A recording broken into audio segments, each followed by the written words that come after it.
देखिए, आज हम आप लोगों को क्लास 10वीं के लिए द्विघात समीकरण एक्सरसाइज 4.2 बताने जा रहा हूँ। आप लोग थोड़ा ध्यान से सुनेंगे और ध्यान से देखेंगे, क्योंकि द्विघात समीकरण जो है, ये जो द्विघात समीकरण है, इसका पहला एक पार्ट आप लोगों को बता चुके हैं। द्विघात समीकरण से जो भी फार्मूला कैसे अस्तित्व होता है, कैसे मूलों का वास्तविक हल कौन होता है, कौन नहीं होता है, उसके बारे में आप लोग जो है सो जान चुके हैं। डिस्क्रिमिनेंट किसको कहते हैं, डी बराबर फार्मूला क्या होता है, डी बराबर बी स्क्वायर माइनस 4ac बता चुके हैं जी, बताएं। डी बराबर बी स्क्वायर माइनस 4ac उसको डिस्क्रिमिनेंट कहते हैं, और उसका हिंदी होता है विविक्तर। क्या वो सब याद करने बता चुके हैं। आज एक्सरसाइज हम लोग 4.2 पढ़ेंगे। 4.2 एक्सरसाइज 4.2 में आप बुक निकालेंगे तो आपको उसमें आएगा, पहला क्वेश्चन है, गुणनखंड विधि से निम्न द्विघात समीकरणों के मूल ज्ञात कीजिए। किस विधि से? आप पढ़िए सवाल को। गुणनखंड विधि से। किस विधि से? गुणनखंड विधि से। गुना का खंड करना है, और उस विधि से आपको क्या निकालना है? द्विघात समीकरण का मूल ज्ञात करना है। कहने का मतलब ये है कि आपका मूल जो है सो दो तरह का निकलता है। मूल कितने तरह का निकलता है? दो तरह का, एक गुणनखंड विधि से और एक मूल विधि से। जो कि मूल विधि का फॉर्मूला आप लोग को लिखा है, x बराबर minus B plus minus root under B square minus 4ac बटा 2a।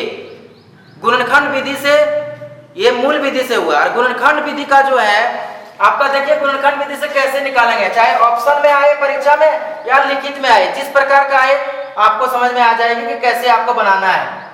दो तरह के विधि से निकलता है। पहला सवाल, एक का 1 नंबर सवाल है, गुणनखंड विधि से मूल ज्ञात करें। सवाल है गुणनखंड विधि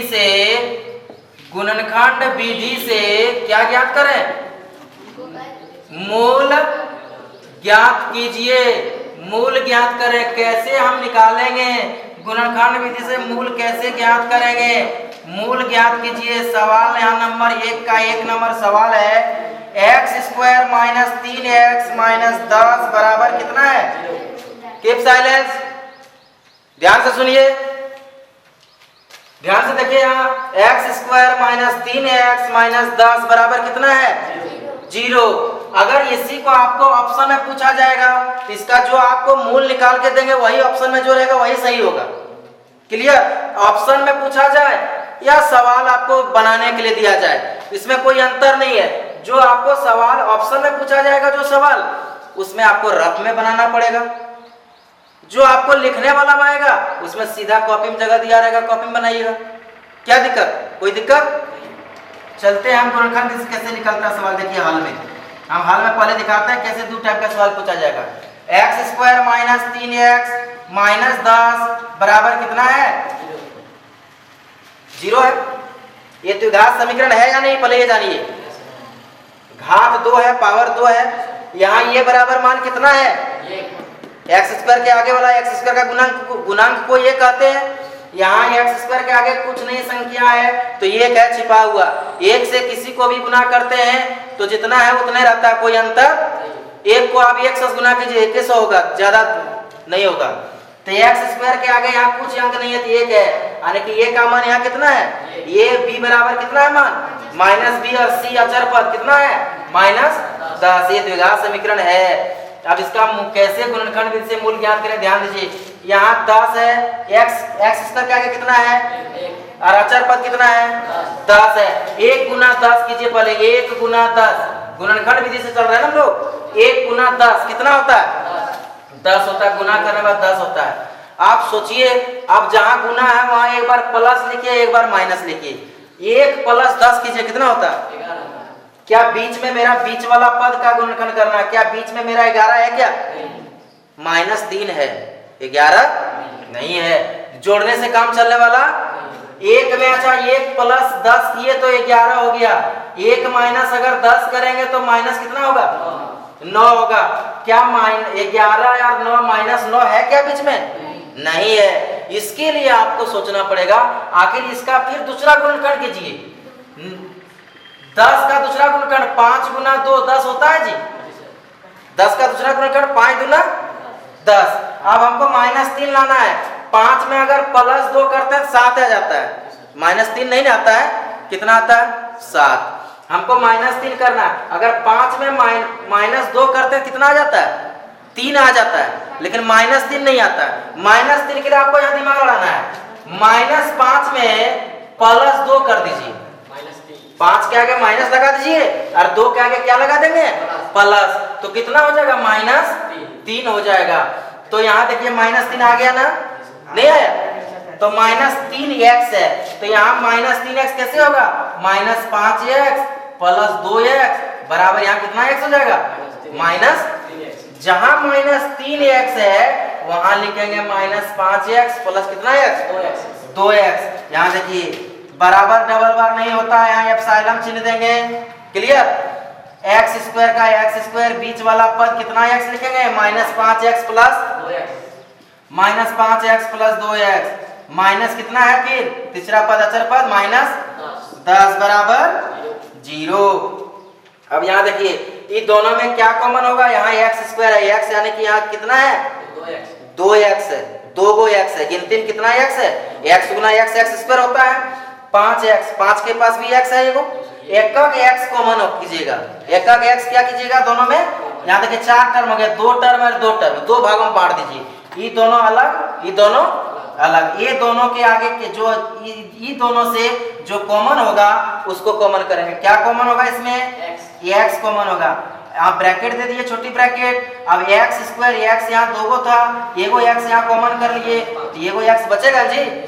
x गुना x² होता है, माइनस है माइनस दे दिए 5x, 5 के पास कितना x है एक ही x है, तो एगो x तो हम निकाल लिए हैं बाहर, तो क्या बचेगा सिर्फ 5 बचेगा। प्लस यहाँ बीच में चिन्ह है, यहाँ प्लस देंगे। अब 2x और -10 है, ये दोनों में क्या कॉमन होगा, दुक्का पढ़ने से 2 आता है और 10 भी आता है, 2 कॉमन होगा पहला। यहाँ x है, यहाँ x नहीं है, x कॉमन नहीं होगा, x कॉमन नहीं होगा। क्लियर। इसमें क्या कॉमन होगा सिर्फ अंक कॉमन होगा, संख्या कॉमन होगा। क्या कॉमन होगा 2 को आप बाहर कर लीजिए, 2x से 2 निकालिए, क्या बचा x। माइनस जहाँ है चिन्ह वहां माइनस ही रहेगा, क्योंकि यहाँ इसके आगे 2 के आगे चिन्ह क्या है प्लस है, तो यहाँ माइनस ही रहेगा। 10 से अगर 2 कॉमन कर लेते हैं कितना होता है 2 5 10, 5 होगा, यहाँ कितना होगा 5 बराबर यहाँ कितना है 0।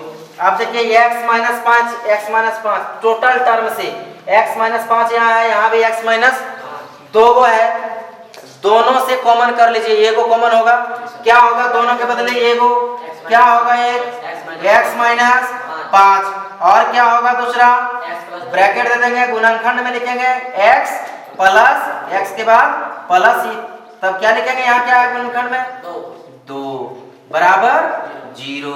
अब देखिए 2 टर्म आ गया मेरा, एक गुणनखंड में आ गया, एक आ गया x -5 और दूसरा आ गया x + 2 बराबर 0।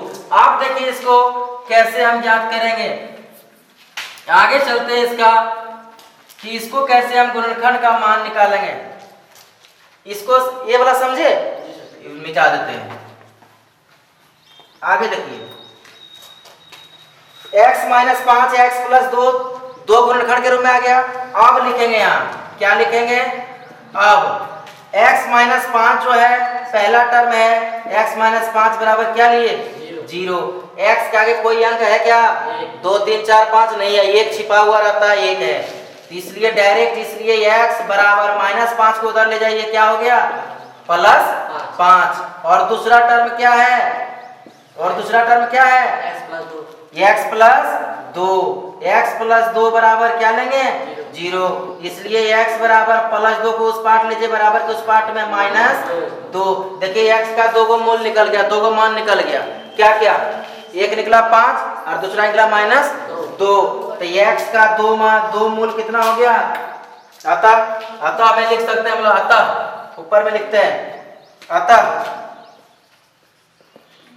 द्विघात समीकरण का नाम क्या है x² -3x -10 बराबर 0 के क्या गो मूल?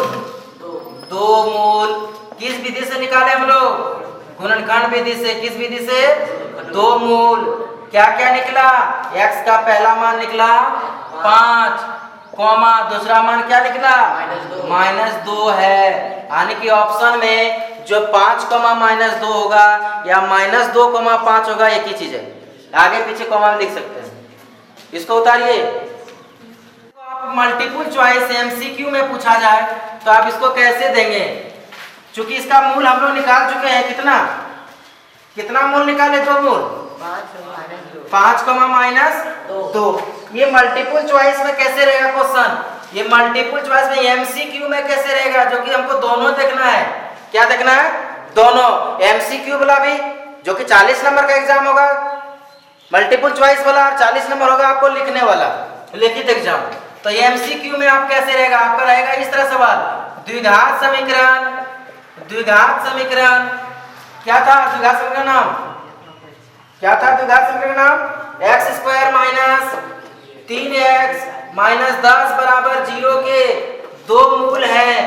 2 मूल है। कौन कौन 2 मूल है? ऑप्शन रहेगा -2, 5 option B, 3, 5 option C, 4, 5 option D, 2, -5। इसमें अभी बनाए आप लोग, बनाए नहीं, अभी सवाल को बनाए, अभी आपको बना के दिखाए कि सवाल का इसका मूल जो निकलेगा क्या निकलेगा?